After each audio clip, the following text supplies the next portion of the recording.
How to set a sleep timer for music on iPhone. So here is a quick easy way to do so. First of all you have to do is open the clock app on your mobile device.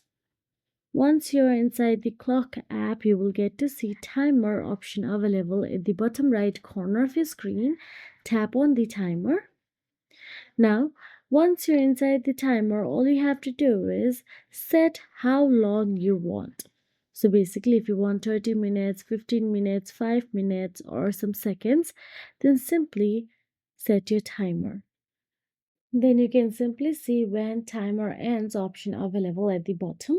Once you set up your timer, all you have to do is simply tap on it and you will get to see the list of sounds or music option available there. Now scroll down till the bottom and tap on the stop playing. Once you tap on the stop playing, when the timer ends, iPhone will stop whatever audio is playing. So that is it. If you found this video helpful, please like, share and subscribe our channel, and thank you so much for watching.